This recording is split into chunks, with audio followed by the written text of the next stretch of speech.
Hello, folks. This is Anthony once again. Today I'm going to show you the service points on an HS 1132 snowblower. This is good for just about any snowblower. This 1132 just came in and I'm going to service it. So before I get to that, I just want to ask you folks, if you haven't subscribed to the channel yet, please do. My goal is to help you save money on do-it-yourself repairs and maintenance, especially emergency repairs. I know most of you use a service, use a shop or a mechanic or whatever, but it's good to know this stuff in case of an emergency in the middle of a snowstorm or whatever, and you can't take it to the shop. The shops are so booked up right now, especially during snowstorms. They're not going to be able to help you. So if I can give you some basic knowledge and some basic tips on how to repair your Honda, it will go a long way to saving a lot of headaches. So let me show you what I got in today from a neighbor. This is an 1132, the big boy of the Honda lineup on the old HS models, and I'm going to service it. I already inspected it, inspection first. I already know pretty much what it needs. I start at the bucket end. I'm going to make sure that the shear pins are snug or replace them if necessary. The impeller pin in the back, snug that up. If the augers are bent, I will I will straighten them out. By the way, these are pretty good augers. Very, very good augers. You see the serrations, the teeth. They're very, very good. The scraper bar is pretty worn on one side. If you look on the side here, it looks okay on this side. It's almost worn out. See, it's adjusted all the way, and then on this side, it's adjusted all the way up. So the housing guard's not down here. So what's happening, folks? I've gone over this many times. It's scraping the bottom of the bucket and probably damaging it.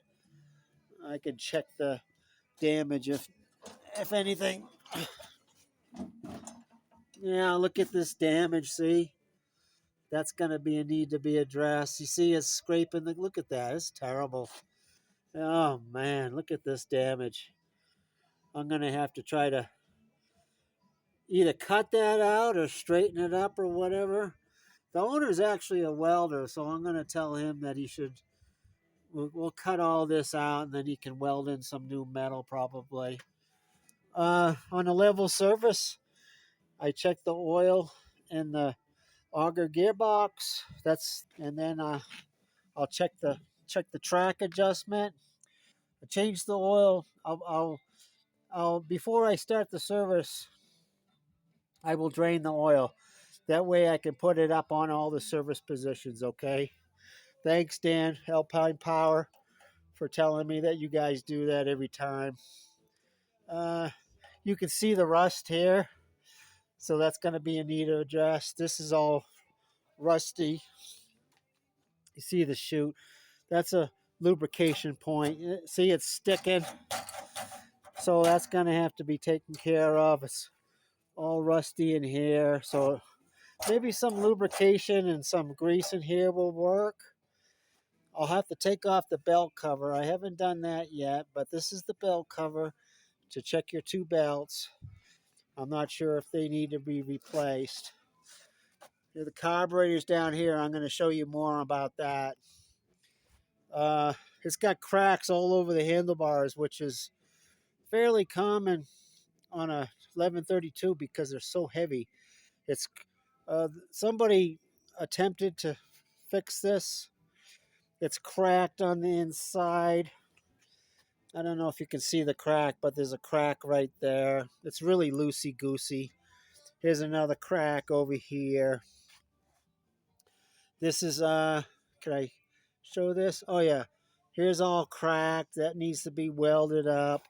Over here, pretty common cracking point right there. I'm going to suggest he puts a sleeve in here. Open this up all the way.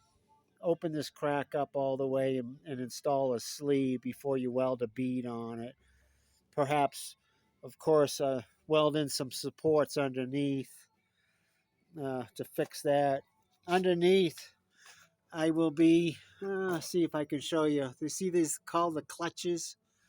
I'm going to I'm going to lubricate the clutches. You know, the clutches are what takes care, you know, as part of your adjustments for your chute in your transmission. Check all the adjustments on the cables. Lubricate the cables. You know, you can pull the boot off and spray some lubricating fluid down the hole.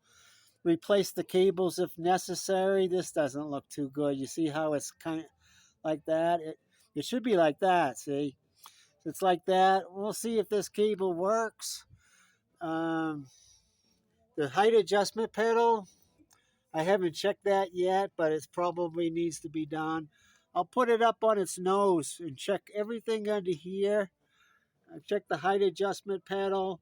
Um, Install a grease zerk in the final drive gearbox, the right side gear case. Pump in some new grease. Oh, I clamped this drive handle down to show you. This is your auger lockdown. This is not, well, it's working now, but most of the time it's not working. I'm going to take the clamp off. It should stay down. You know, with the drive handle down, it should stay down. It wasn't really working that well. So this needs to be, this is a good maintenance point. I can take off this cover right here. You got this bolt and you got this nut right here. Take that off. If this little cover comes off, you can spray some lubricant in there and make sure the spring's working. See, it's probably dirty. It's not catching. The ratchet is not catching all the time. Here's some more cables. This is your auger and drive cables. I'll make sure those adjustments are right. I'll put a grommet in here. You see this stupid clip? I don't know, Honda wants like what, $3-4 for this stupid thing?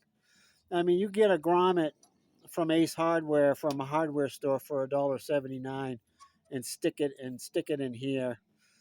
I've done that about 40 or 50 times. And let me show you how this engine's running. It's not running right. Let's see if I can get it started.